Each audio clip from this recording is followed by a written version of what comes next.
All right, people. So let's get straight to it. We're gonna start off with XRP.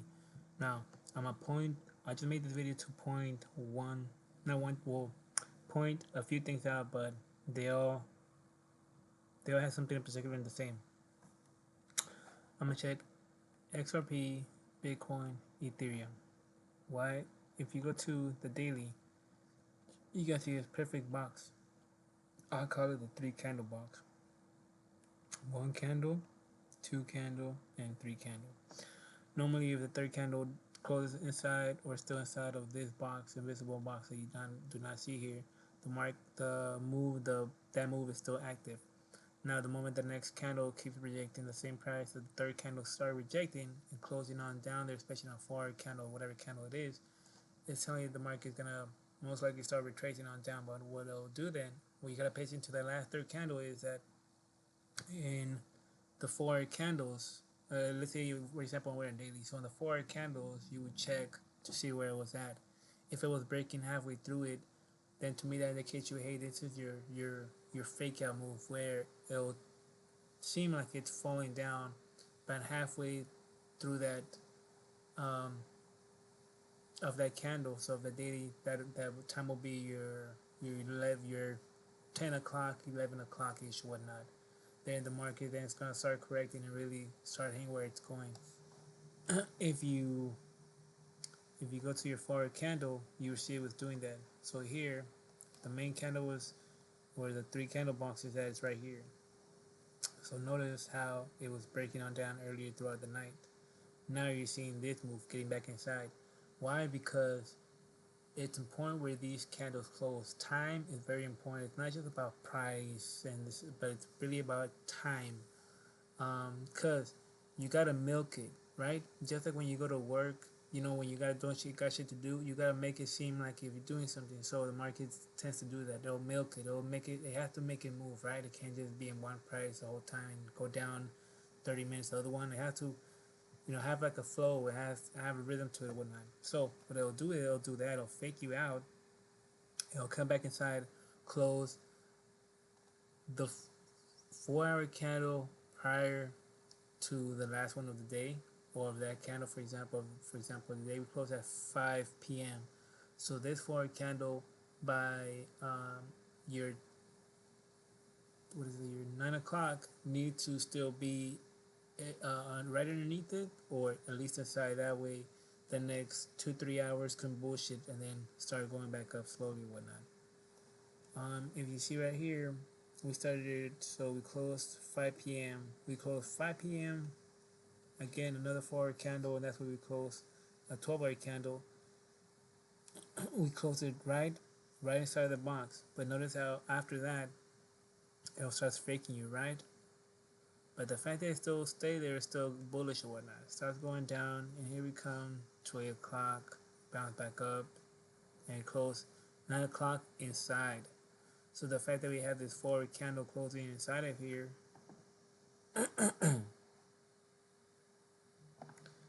well, the fact that we had this forward candle close inside of here, that was very bullish. Now, we would have had this forward candle close like this, way down below it, that would have been different.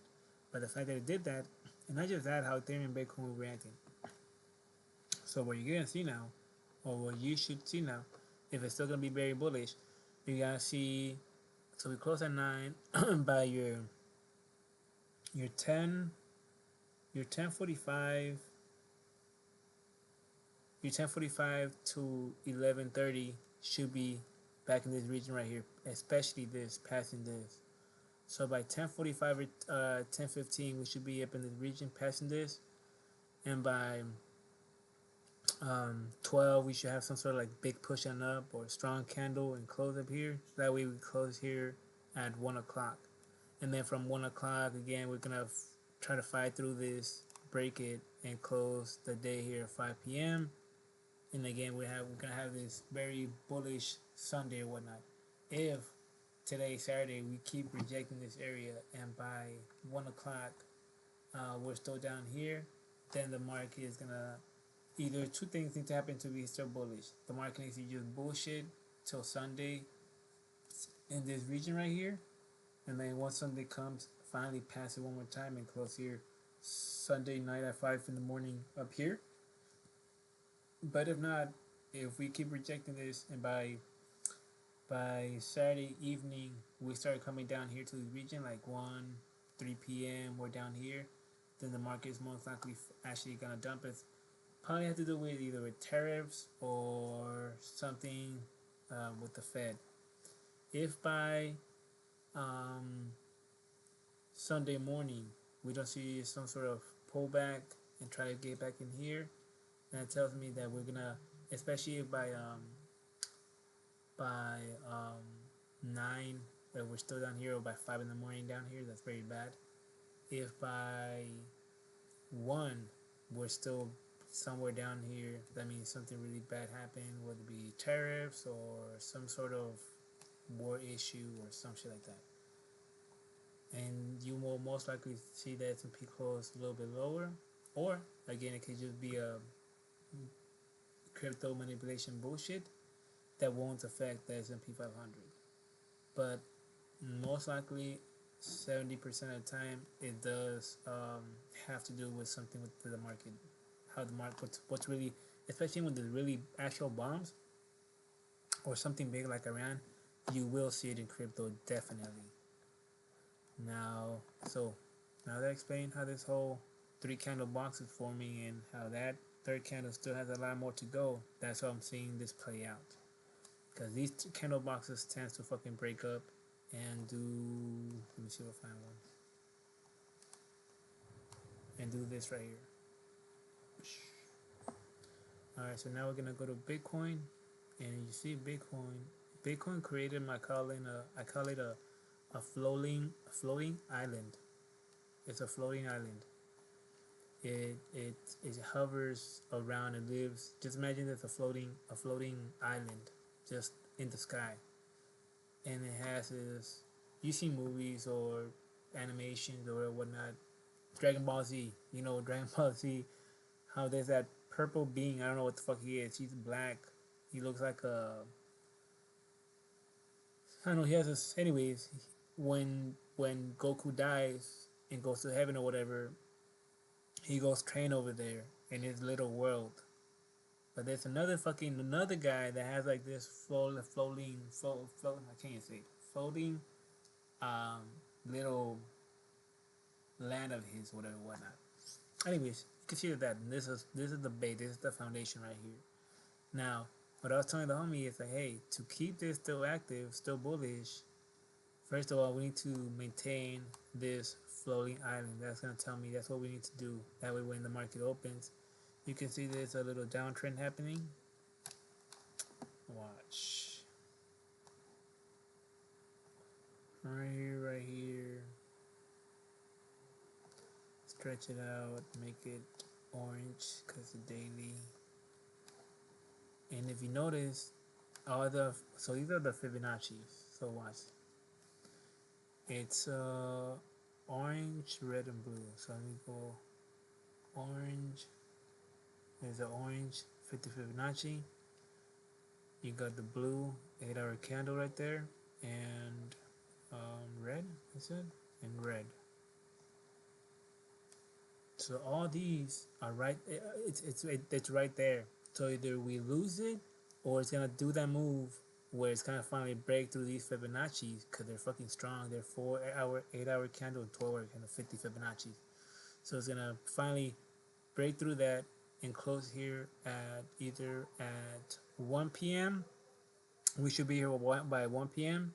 and then by 5 close up here and whatnot.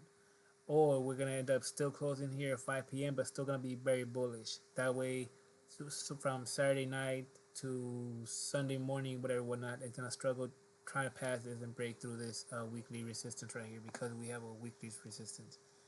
Watch, see, that's where we close the week. So that's what that blue line means right there. And Bitcoin doesn't have no 3 candle bucks, but it has your island to identify with XRP or to correlate. That's how you correlate them together because they're all synchronized. So if Bitcoin goes down, Ethereum goes down, some of the altcoins or whatnot. So same with this. We got a daily. 12-hour candle close at 5. 8-hour candle close at 10 or 11. No, actually not close at 5. Already closed at 9, I think. Or no, already at 6. In this 4-hour candle, so you can see that where the support, the next drop support is here, and it makes sense because this is the foundation. This was not drop bullshit here and then go up again just to confirm the foundation. So what we need to see right here to still stay very bullish, we need to first of all hold this little green jelly thing. Pretty much just tell you where the support is at to still be bullish. So as long as we maintain this, we're still bullish. The fact that it's rejecting here is telling you this where the concentration is at. We also do with the 12-hour candle, 4-hour candle, 8-hour candle Fibonacci's. That's what these mean. That's what it needs to do. It needs to watch by. Bring this shit forward because it's all the way over there. So sorry for all the lines and all the bullshit, people.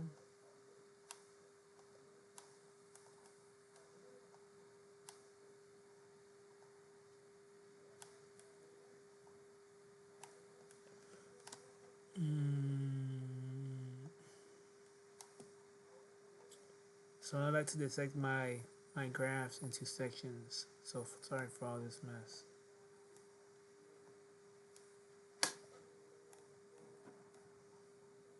Turn these forward.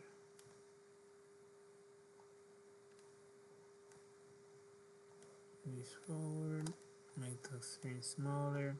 So by your 10:45 to 11:15, we need to shoot above this.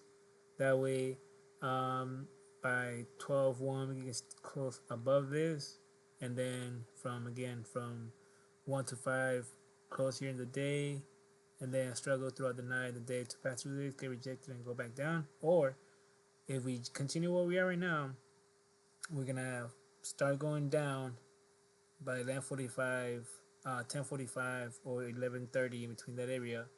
And we should be down here. That way, then comes 1 o'clock, and then again they'll be like, "Oh, we're gonna go down to 3," and then as 4 or 5 comes, and again we're gonna maintain, just test the support, just how we're doing pretty much. But if by 5 o'clock we're down, or 3 o'clock we're down here, and 4 and 5 comes, and we start breaking this, then that's a fucking red flag. And you should see similar thing happening to Ethereum. Ethereum also has a 3 candle box. Sorry for all this shit. And yeah, 12-hour candle right here. So we have a 3 candle box. The third candle still end up closing inside, but it's not looking very good. So Ethereum is what's gonna tell me really where it's gonna head, where XRP is gonna go, and then where Bitcoin's gonna start heading down to whatnot. That's what Ethereum's gonna tell me.